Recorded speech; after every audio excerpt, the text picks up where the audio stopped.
चंद्र को मस्तक पर धारण कर कर भगवान शंकर ने कह दिया कि सुनो चंद्रदेव, आज शुक्ल पक्ष की द्वितीया तिथि है, जिस दिन मैंने आपको अपने मस्तक पर धारण करा है।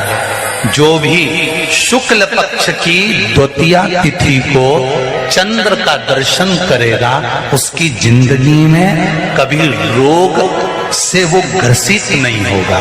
हम पहले भी कथा में कहे, आज फिर कहते हैं, जिसकी लीवर, किडनी, जिसकी काया बेकार हो रही हो, चमड़ी सफेद पड़ रही हो, काले काले छट्टे पड़ रहे हो, सोराइसिस जैसी बीमारी हो गई हो, कैंसर जैसा रोग हो गया हो, बड़े से बड़ा रोग, अगर किडनी, लीवर कितना भी बेकार से बेकार हो गया, डैमेज से डैमेज हो गया, उसको शुक्ल पक्ष के द्वितीया चंद्रमा का दर्शन करना चाहिए। और शुक्ल पक्ष के द्वितीया चंद्रमा का दर्शन कर कर प्रदोष काल के समय पर, कौन सा काल? शाम के समय। प्रदोष काल मालूम है सबको? सूर्य जब डूबता है उसके 45 मिनट पहले से, सूर्य डूब जाए उसके 45 मिनट बाद।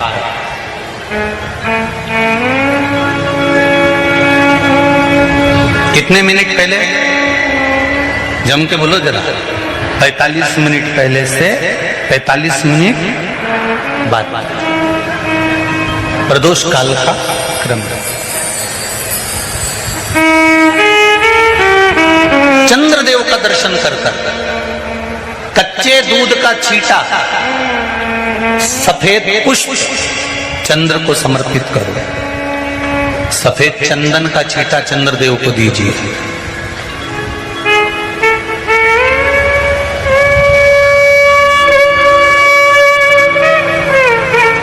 और चंद्रदेव को छींटा देने के बाद जो दूध है उसका छींटा अपने तन पर लीजिए। सफेद चंदन थोड़ा सा अपने शरीर पर लगा लीजिए। कितना भी विषम से विषम रोग हो, कितना भी किडनी, लीवर, चाहे कैंसर जैसा रोग हो, मेरा चंद्र शुक्ल पक्ष के द्वितीया के चंद्र में शंकर भगवान स्वयं विराजमान होकर अपने भक्त को रोग से मुक्त करते हैं। द्वितीया के चंद्र।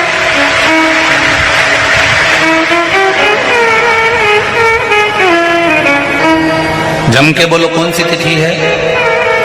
शुक्ल पक्ष के द्वितीया तिथि का चंद्र का दर्शन व्यक्ति को जीवन का सुख देता है। जिसके आंखों में तकलीफ हो, श्रवण शक्ति में तकलीफ हो, बोलने में, मुख में तकलीफ उत्पन्न होती हो,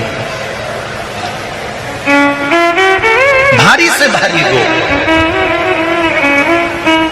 शुक्ल पक्ष की द्वितीया तिथि को भगवान शंकर ने चंद्रदेव को अपने मस्तक पर धारण करा। तो शंकर भगवान ने कह दिया, सुनो चंद्रदेव, आज शुक्ल पक्ष की द्वितीया तिथि को मैंने आपको अपने मस्तक पर धारण करा है। संसार में रहने वाला, मृत्यु लोक में रहने वाला, चाहे देवलोक में रहने वाला, चाहे जिस लोक में वो निवास कर रहा है, अगर शुक्ल पक्ष के द्वितीया तिथि के चंद्रमा का दर्शन करेगा तो वो रोग से मुक्त रहेगा।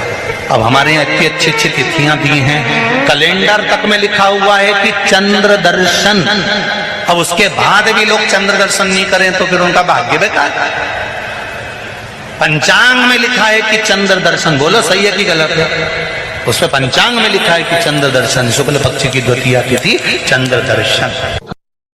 एक छोटा सा प्रैक्टिकल है, आप करके देखेंगे तो बाबा कुबेर भंडारी वैसे ही भंडार भर देगा। थोड़ा सा प्रयास, अगर आपके सबके घर में गंगा जल है तो एक प्रयास करके देखिए। कोई कार्य के लिए आप जा रहे हैं और वो कार्य अटक रहा है, नहीं हो रहा, बहुत प्रयास कर लिया,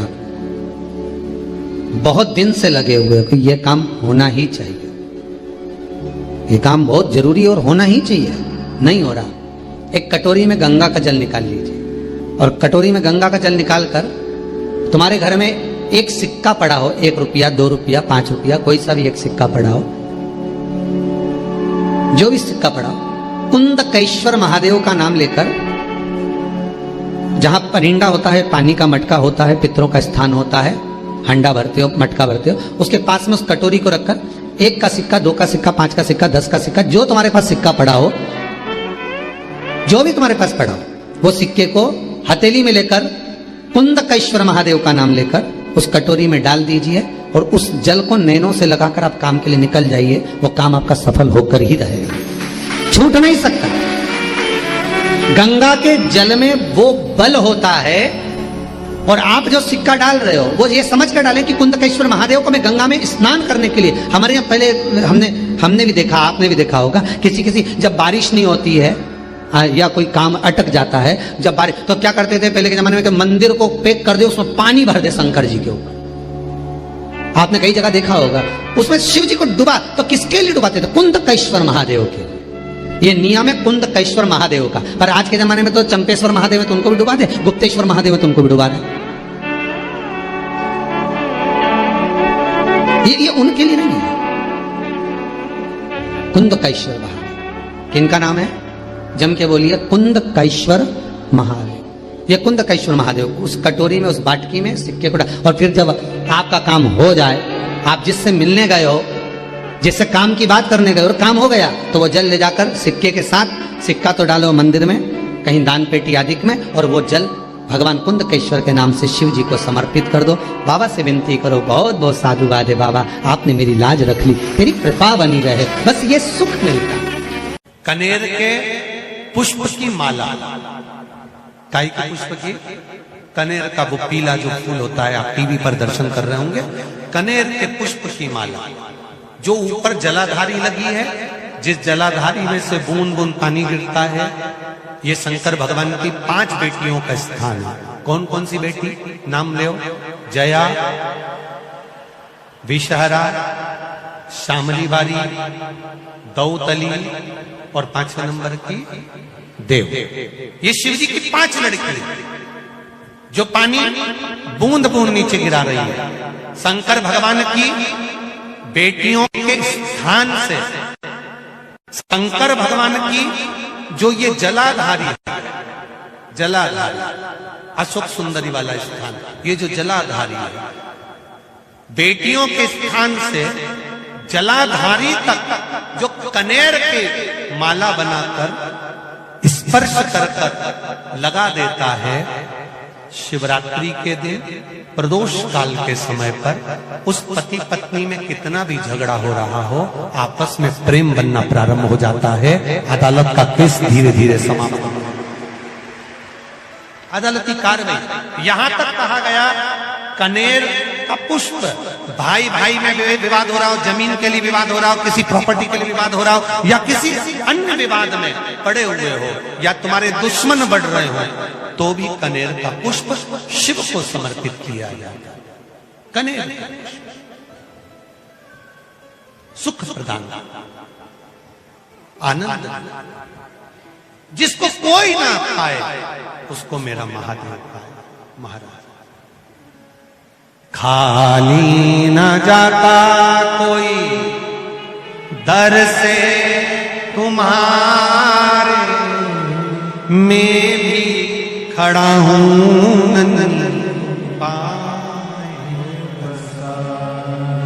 अपने हृदय लगा लो, गिरा जा रहा उठा शिव कथा। कल कोई माता जी ने पत्र लिखा था, उसमें लिखा था, गुरुजी हमारे पत्र नहीं पढ़ते। पत्र बहुत सारे रहते हैं, हम प्रयास करेंगे कल की कथा में आपके पत्रों को भी लिया जाए। नए पत्र आएंगे, उसके साथ आपके पत्र भी कल की कथा में हम लेंगे, प्रयास करेंगे। भगवान शिव की कथा करें। दूसरे नंबर का पुष्प, पहला कौन सा है? बोलते जाओ, पारिजात। दूसरा कनेर का पुष्प, सुख प्रदान करना, आनंद, शिव की प्रियता में भी प्रिय।